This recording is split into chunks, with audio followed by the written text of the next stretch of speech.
हुजूर ताजदार खत्म नबुव्वत सल्लल्लाहु अलैहि वसल्लम के लिए जब अमीरुल मुजाहिदीन हजरत अल्लामा मौलाना हाफिज खादिम हुसैन रिजवी रहमतुल्लाहि ताला अलैह मैदान अमल में निकले हैं, तो मैदान अमल में निकलने का वो सिलसिला कितना खूबसूरत और शानदार है, और आपकी जबान से निकलने वाले वो अजीम कलिमात, आपकी जबान से निकलने वाले वो खूबसूरत जज्बात इस अंदाज के थे कि आप कहते थे, लोगों मैंने तुम्हारी जबानों पर या रसूल अल्लाह की सदा बुलंद कर दी है, मैंने तुम्हारी जबानों पर और तुम्हारे दिलों पर या रसूल अल्लाह के नक्शे को रासिख कर दिया है।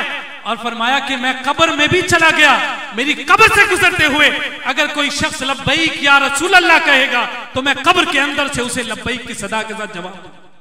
देखिए हुजूर अमीर मुजाहिदीन रहमतुल्लाहि ताला अलैह के जितने औसाफ पर बात की जाए वो एक तवील फहरिस्त है। यहां मैं एक बात अर्ज करना चाहता हूं और बतौर पैगाम मैं इसी पर अपनी बात को मुकम्मल कर रहा हूं। इस बात को जरा मद्देनजर रखिए, बाबा जी रहमतुल्लाहि ताला अलैह जब अपनी गुफ्तगू फरमाते हैं तो कुरान की तिलावत से भी ज्यादा रवानी के साथ आका कायनात सल्लल्लाहु अलैहि वसल्लम की हदीस का मतन पढ़ते हैं। ये आपके हाफजे की कुव्वत का आलम था कि आपको कितनी ही अहादीस अज़बर याद थी, वो शुरू होते थे और सनद के साथ अहादीस सुनाते चले जाया करते। इतना कवि, इतना मजबूत और इतना शानदार हाफजा उन्हें कैसे नसीब और मैसर हुआ? जब इस पर थोड़ा सा गौर और फिक्र करते हैं तो ये एक बात हमारे सामने आती है जिसका ताल्लुक इमाम शाफई रहमतुल्लाहि ताला अलैह के साथ है। इमाम शाफई आप सब जानते हैं, जनाब मोहम्मद बिन इदरीस रज़ियल्लाहु ताला अन्हु, अपने वक्त का बहुत बड़ा नाम और दुनिया का एक बहुत बड़ा मुसलमानों का तबका आपकी तकलीद और आपकी इत्तिबा करने वाला है। आपके हाफजे के बारे में इस बात को जिक्र किया गया है कि आप जब किसी किताब का मुताला करते थे तो अगर एक सफ़े को पढ़ रहे होते तो दूसरे पर हाथ रख लेते थे, दूसरे सफ़े पर हाथ रख लेते, एक सफ़े को पढ़ रहे होते। इमाम शाफई से उनके शागिर्दों ने पूछा, हजरत ये क्या माजरा है, आप किताब पढ़ते हुए एक को संभाल लेते हैं और दूसरे पर आप नजर रखते हैं?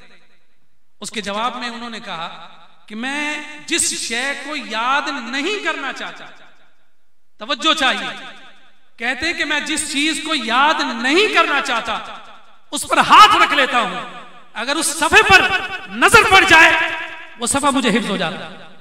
इतना कवि हाफजा। पूछा कि इतना मजबूत हाफजा आपको मिला कैसे? कहते हैं कि एक दिन मैं कुछ याद करने की कोशिश कर रहा था, तो उस याद करने की कोशिश में मैं बार बार नाकाम हो रहा था। बार बार नाकाम इस सबब से हो रहा था कि याद करता था फिर भूल जाता, याद करता था फिर भूल जाता।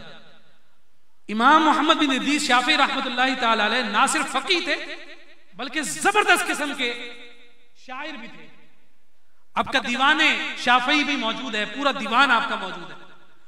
उसके अंदर उन्होंने ये शेर जिक्र किया, कहते हैं कि शकौतु इला वकीइन सुअ हिफ्ज़ी, मैं जब हिफ्ज करने की कोशिश करता मुझे याद नहीं होता था, तो मैंने अपने उस्ताद वकी से ये शिकायत की, उनकी खिदमत में अर्ज की कि उस्ताद मोहतरम मुझे बातें याद नहीं रहती, मैं भूल जाता। फअरशदनी इला तर्किल मासी, कहते हैं कि उन्होंने मुझे जवाब में कहा कि गुनाह छोड़ दे, अल्लाह रब्बुल इज्जत तेरा हाफजा बढ़ा देगा।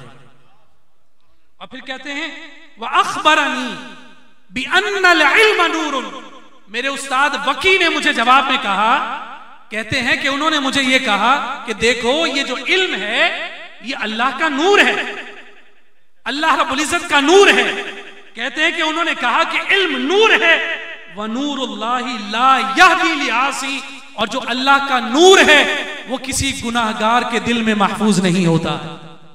कहते हैं कि फिर उसके बाद मैंने गुनाहों से तौबा की, जितने छोटे बड़े मासियत मुझ में थे मैंने सबसे तौबा की। अल्लाह रब्बुल इज्जत ने मुझे इतना हाफजा अता फरमाया, जिस शय पर नजर डाल देता था वो मेरे दिल में महफूज हो जाता। अब ये इमाम शाफई का वाकया जब सामने आता है तो उसके मुकाबले में हुजूर अमीरुल मुजाहिदीन रहमतुल्लाहि ताला अलैह के जब हाफजे की बात करते हैं कि इतनी शदीद किस्म के और इतने मुश्किल लुगत के साथ आपके सामने वो हदीस के अल्फाज मौजूद हैं, इकबाल मौजूद है, आला हजरत मौजूद है, गालिब मौजूद है, मसनवी मौजूद है, सब कुछ हज़ पर है, पढ़ते चले जाते हैं। आखिर पीछे क्या राज है? तो राज यही मोहम्मद बिन इदरीस शाफई वाला मिलता है। आपसे पूछा गया कि हजरत आपका हाफजा इतना मजबूत क्यों है?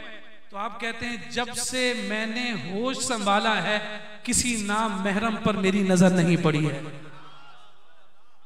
तो आपका ये हाफजा जहां खुदादाद सलाहियत था, वहां आपके तकवा और आपके खशियत इलाही का मुंह बोलता सबूत था कि ये अल्लाह का नूर उसी के दिल में मोचन होता है जिसे रब्बे जुल जलाल मासियत से पाक जिंदगी अता करता है।